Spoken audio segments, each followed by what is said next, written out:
Hello friends, welcome to bio elevate YouTube channel. তো তোমরা সবাই কেমন আছো? এবং আশা করছি শিব পূজাটা সবার ভালোই কাটলো। তো আমরা যেটা করছিলাম সেটা হচ্ছে জিএনএম এএনএম এর জিএনএম এএনএম নার্সিংয়ের প্রিপারেশন নিচ্ছিলাম। সেটা শুধুমাত্র কেবলমাত্র লাইফ সায়েন্সের জন্য, যেহেতু এই লাইফ সায়েন্স থেকে ম্যাক্সিমাম নাম্বারটা ক্যারি করে। তো এর আগে আমরা অলরেডি দুটো ক্লাস কমপ্লিট করেছি এবং এই ক্লাসগুলোতে আমরা 25টা করে কোশ্চেন সলভ করাচ্ছি, আর সেগুলো সালের কোশ্চেন। সেটা কখনো 2020 হচ্ছে, কখনো 2021, কখনো 2022-এর কোশ্চেনগুলো কিন্তু আমরা সলভ করাচ্ছি। এবং আজকে যেটা করাবো সেটা হচ্ছে পার্ট 3 জেএনএম এএনএম। আর এই যে কোশ্চেনগুলো করানো হচ্ছে, এই কোশ্চেনগুলো কিন্তু এসছিল এবং নেক্সট খুব ইম্পর্টেন্ট। এবং আমি যেভাবে পড়াচ্ছি যে প্রত্যেকটা কোশ্চেনের অ্যান্সার এবং কেন হলো সেই রিলেটেড আরও সমস্ত কিছুই তথ্য তোমাদেরকে দেওয়ার চেষ্টা করছি। তো যাই হোক, যদি ক্লাসটা ভালো লাগে অবশ্যই লাইক করবে আর শেয়ার করবে। আর যারা এই চ্যানেলে নতুন তারা চ্যানেলটাকে অবশ্যই সাবস্ক্রাইব করার চেষ্টা করবে। চলো তাহলে আজকে শুরু করি। আমাদের ফার্স্ট কোশ্চেন বলছে, মস্তিষ্কের যে অংশ দেহের ভারসাম্য রক্ষা করে বা রক্ষার সাথে সম্পর্কিত তা হলো। তাহলে আমরা মস্তিষ্কের ভারসাম্য বলছে দেহের ভারসাম্য রক্ষা করে, আমরা সেটা জানি। কোন মস্তিষ্ক? লঘু মস্তিষ্ক। লঘু মস্তিষ্ক দেহের ভারসাম্য রক্ষা করে। তো এই লঘু মস্তিষ্ক দেহের ভারসাম্য কিন্তু এটা রক্ষা করে আমরা জানি। এর ইংরেজি নাম কি? এর ইংরেজি নাম হচ্ছে সেরিবেলাম। কি? সেরিবেলাম।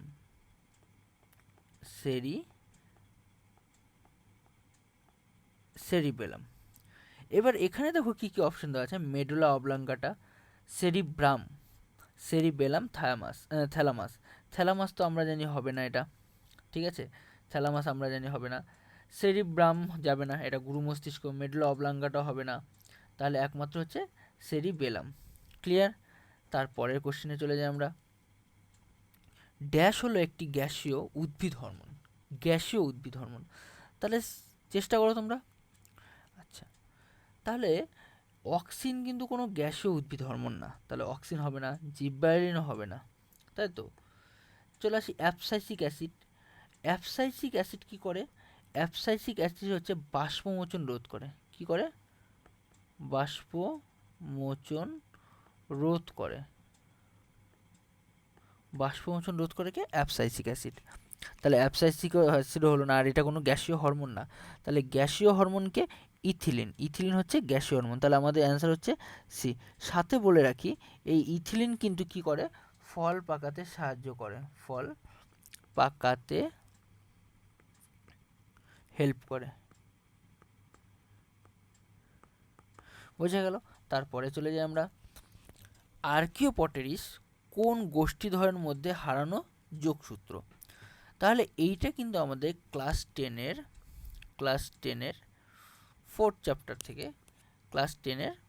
চ্যাপ্টার থেকে দিয়েছে, ঠিক আছে, ফোর্থ চ্যাপ্টার থেকে। তো সেখানে আমরা ওই মিসিং লিঙ্ক পড়েছি না, সেইখানকার পার্ট। তো আর্কিওপটেরিস কি? সেই প্রাচীন যুগে এক ধরনের পাখির মতো, যার নাকি যে পাখির ঠোঁটের মধ্যে বা চঞ্চুর মধ্যে দাঁত ছিল, তো আবার পায়ের নখও ছিল। তাহলে সেটা কি? তাহলে যদি আমরা দেখি, তাহলে সে পাখির মতো আমি বললাম, তার মানে সে অবভিয়াসলি উড়তে পারবে এবং দাঁতও ছিল, তাহলে সেটা সরীসৃপ হবে। তাহলে কি অ্যান্সার হচ্ছে? অ্যান্সার হচ্ছে বি। তারপরে চলে যায়, বায়ুমণ্ডলের ওজোন স্তরের উপস্থিত খুবই গুরুত্বপূর্ণ। ইহার কারণ কি? বাতাসের যে ওজোন স্তরটা খুবই গুরুত্বপূর্ণ, এটা কেন? তাহলে পৃথিবীকে বৃষ্টি দেয় না, এটা তো হবেই না। পৃথিবীকে তো বৃষ্টি দেয় হবে না। পৃথিবীকে বন্যা থেকে রক্ষা করে, তাও হবে না, বন্যার সাথে কোনো রিলেটেড নেই। পৃথিবীকে অগ্নুপাতের থেকে রক্ষা করে, এটাও হবে না। তাহলে কি করবে? আর আমরা জানি কি, যে এই ওজোন স্তর কিন্তু আমাদের পৃথিবী পৃষ্ঠের বাইরে যে ওজোন স্তর আছে, এই ওজোন স্তরটা কি হচ্ছে? সূর্যের আলো থেকে ইউভি রে আসতে বাধা দিচ্ছে। তাতে করে কি হচ্ছে? স্কিন ক্যান্সার হচ্ছে না, ক্যান্সার এ বাধা দিচ্ছে, তাই তো, ক্যান্সারে বাধা দিচ্ছে। তাহলে কি অ্যান্সার হবে? এই বি নম্বরটা অ্যান্সার হবে। তাহলে সঠিক উত্তর কি হচ্ছে? বি।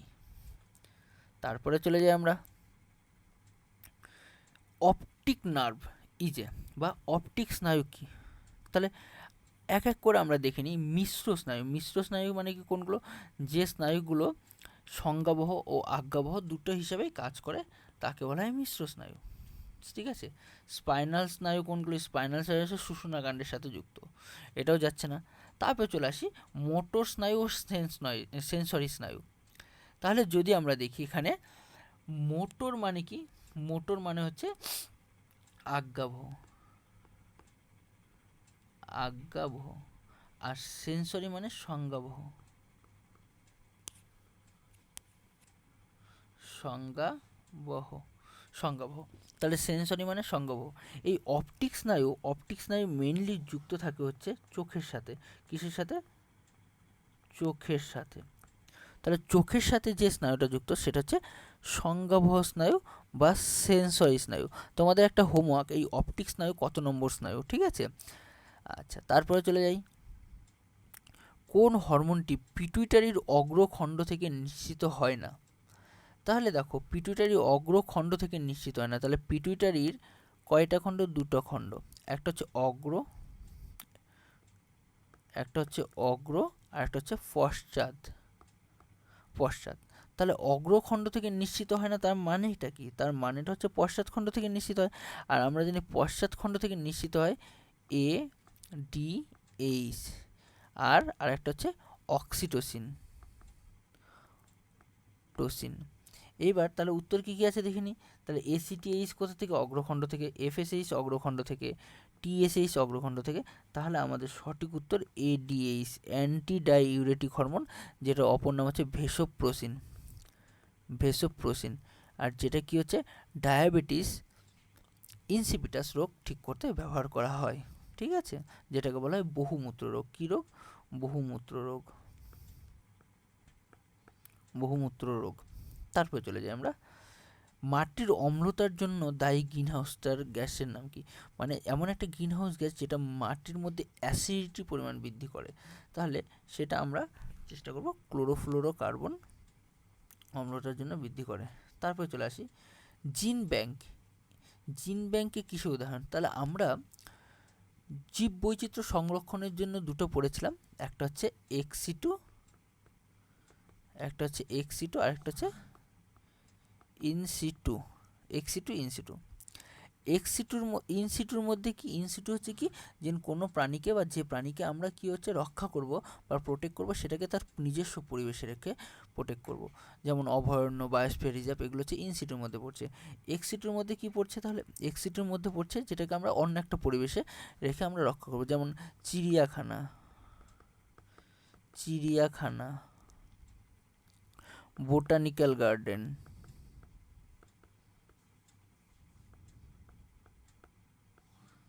বোটানিক্যাল গার্ডেন, ঠিক আছে। তাহলে এগুলো হচ্ছে, তারপর হচ্ছে জিন ব্যাংক, জিন ব্যাংক, এগুলো হচ্ছে সব এক্সিটের মধ্যে পড়ছে। তাহলে জিন ব্যাংক কিসের উদাহরণ? জিন ব্যাংক আমাদের এক্সিটের উদাহরণ। তাহলে সঠিক উত্তর এ। তারপরে চলে যায়, who is the author of the book origin of species. তাহলে এইটার একটা পুরো নাম কি? Origin of species by the natural selection, by the natural selection. তাহলে ন্যাচারাল সিলেকশন, প্রাকৃতিক নির্বাচন কে দিয়েছিল? তাহলে আমরা এটা খুব ইজিলি জানি, চার্লস ডারউইন দিয়েছিল প্রাকৃতিক নির্বাচন। আচ্ছা, ল্যামার্কের বইয়ের নাম কি? ল্যামার্কের বইয়ের নাম চেষ্টা করো। ফিলোসফি জুলজি, ফিলোসফি জুলজি, এটা হচ্ছে ল্যামার্কের বইয়ের নাম। Philosophy, philosophy zoology, zoology. Gregor Johann মেন্ডেলের সেরকম তো কোনো যেটাকে বলা হয় মেন্ডেলবাদ, ঠিক আছে। আচ্ছা, তাহলে সঠিক উত্তর কী হচ্ছে আমাদের? চার্লস ডারউইন এই the origin of species by the natural selection এটা দিয়েছিল। তারপরে কোশ্চেন চলে যায় 10 নম্বর, নিম্নলিখিত কোনটির মধ্যে নাইট্রোজেন ফিক্সিং ব্যাকটেরিয়া? তাহলে নাইট্রোজেন সংবর্ধনে সাহায্য করে এমন একটা ব্যাকটেরিয়ার নাম বলতে পারো। এস্টেরিয়া, এটা কিন্তু এটা হচ্ছে ই কলি ব্যাকটেরিয়া বলা হয়, ই কলি, ই কলি ব্যাকটেরিয়া। সিউডোমোনাস, এটা তো যাবেই না। মাইক্রোপ্লাজমা, এটাও যাবে না, ঠিক আছে। তাহলে কি হচ্ছে আমাদের সঠিক উত্তর অ্যাজাটোব্যাক্টার, আমাদের সঠিক উত্তর এ অ্যাজাটোব্যাক্টার। তারপর চলে যায় পেনিসিলিয়াম ক্রাইসোজেনাম কোন ধরনের অণুজীব। এবার এই পেনিসিলিয়াম ক্রাইসোজেনাম, এটা তো ছত্রাক, তো বোঝা যাচ্ছে পেনিসিলিয়াম আছে, ঠিক আছে, এটা তো ছত্রাক বোঝা যাচ্ছে, তাহলে ক্ষতিকারক ব্যাকটেরিয়া এই দুটো বাদ। আচ্ছা, প্রোটোজোয়া বাদ, তাহলে ছত্রাক থাকবে। এবার ক্ষতিকারক না উপকারী, তাহলে এই পেনিসিলিয়াম ক্রাইসোজেনাম একটা ক্ষতিকারক ছত্রাক, বিভিন্ন রকমের কি তৈরি করে, অ্যালার্জি তৈরি করে, ঠিক আছে। তারপরে কোশ্চেনে চলে যায়, the chemical use in cryopreservation, এমন একটা রাসায়নিক পদার্থের নাম বলতে হবে যেটা আমাদের ক্রায়োপ্রিজারভেশনে, ঠিক আছে, ব্যবহার করা হয়। তাহলে ক্রায়োপ্রিজারভেশনে আমরা দেখেছি অক্সিজেন তো ব্যবহার করা হয় না, তরল কার্বন ডাইঅক্সাইডও ব্যবহার করে না, মিথেনও ব্যবহার করে না, তাহলে লিকুইড নাইট্রোজেন ব্যবহার করে আমাদের ক্রায়োপ্রিজারভেশনে -196°C, তাই তো। আর এই ক্রায়োপ্রিজারভেশনের মাধ্যমে কি হচ্ছে, বিভিন্ন টিস্যু বা সেলগুলোকে বা জিনগুলো, স্পার্ম বা এগগুলোকে কনজার্ভ করা হয়। তারপরে চলে আসি পোলিও রোগটা কিভাবে একটা লোকের থেকে আরেকটা লোকের বডিতে ছড়ায়, মানে ব্যক্তি থেকে ব্যক্তিতে পোলিও রোগটা যার ধরনের ছড়ায়, তাহলে বাতাস দিয়ে হয় না, যৌন মিলনেও হয় না, পতঙ্গ দ্বারা হয় না, একমাত্র পোলিওটা দূষিত জল দ্বারা হয়, ঠিক আছে, এটাই অ্যাপ্রোপ্রিয়েট অ্যান্সার। তারপরে চলে যায় pollination by bat is call, মানে বাদুর দ্বারা যে পরাগযোগ ঘটে তাকে কি বলা হয়, তাহলে হাইড্রোফিলিক বলা হয়, অর্থিনোফিলিক, অ্যানিমোফিলিক, কাইরোটেপ্টোরোফিলিস, কোনটা? হাইড্রোফিলিস যদি আমরা দেখি, হাইড্রো হচ্ছে জল দ্বারা, H2 দ্বারা, ঠিক আছে, অ্যানিমোফিলিস হচ্ছে অ্যানিমেল দ্বারা। আচ্ছা, কাইরোটেপ্টোরোফিলিস মানে কোনটা, এটা কাইরোপ্টেরোফিলিস, এইটা হচ্ছে আমাদের বাদুর দ্বারা হয়, ঠিক আছে, এটা মনে রাখবে এই টার্মটা। তাহলে সঠিক উত্তর আমাদের ডি। তারপরে কি বলছে, উদ্ভিদের পুরুষ প্রজনন অঙ্গ পরাগধানীতে যা থাকে, তাহলে পরাগধানীতে কি কি থাকে, বৃতি, দলমণ্ডল, পাপড়ি না পরাগরেণু। তাহলে একটা জিনিস দেখো, এইটা হচ্ছে একটা পুংকেশর চক্র, আর পুংকেশরের মধ্যে এটা হচ্ছে পরাগধানী, আর এই পরাগধানীর মধ্যে কি আছে, এগুলো হচ্ছে পরাগরেণু। তাহলে কি হচ্ছে, পুংধানীতে কি থাকে, পরাগরেণু থাকে, তাহলে সঠিক উত্তর ডি। তারপর চলে আসি, নিম্নলিখিত কোন পদ্ধতিতে ছোট উদ্ভিদ কলা থেকে খুব দ্রুত নতুন উদ্ভিদ সৃষ্টি করা যায়। খুব দ্রুত যদি কথাটা বলে, তাহলে তো সংকরায়ন হবেই না, কারণ ক্রস করাতে গেলে টাইম লাগবে, শাখা কলমও হবেও না, জোর কলমও হবে না, তাহলে একমাত্র মাইক্রো প্রোপাগেশন পদ্ধতিতে অল্প সময়ের মধ্যে অনেকগুলো, বা অণুবিস্তারণের মাধ্যমে অল্প সময়ের মধ্যে অনেকগুলো উদ্ভিদ তৈরি করা যায়। তারপরে চলে আসি, ভিনকা রোজা থেকে যে উপকারটি পাওয়া যায়, রেসার পিন তো সিংকোনা গাছ থেকে পাওয়া যায়, ঠিক আছে, মরফিন তো নাই, তাহলে ভ্রিন ক্রিস্টিন, এটা হচ্ছে আমাদের যে নয়নতারা উদ্ভিদ, এই নয়নতারা উদ্ভিদ থেকে এই ভ্রিন ক্রিস্টিন আর ভ্রিন ব্লাস্টিন, এই দুটো উপকার পাওয়া যায় নয়নতারা। এটা কিন্তু ক্লাস 8-এর বই আছে, এটা কিন্তু কোন ক্লাসের বই আছে, ক্লাস 8-এর বই আছে,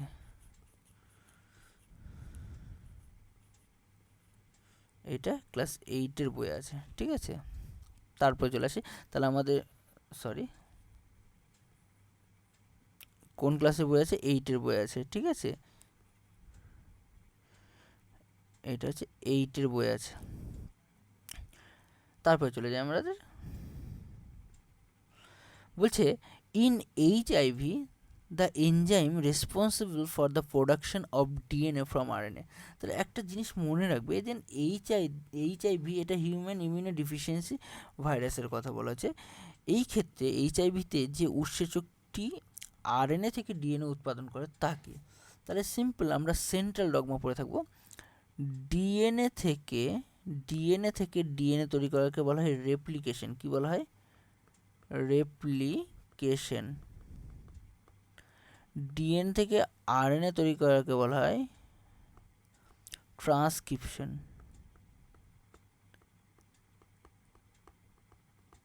ট্রান্সক্রিপশন।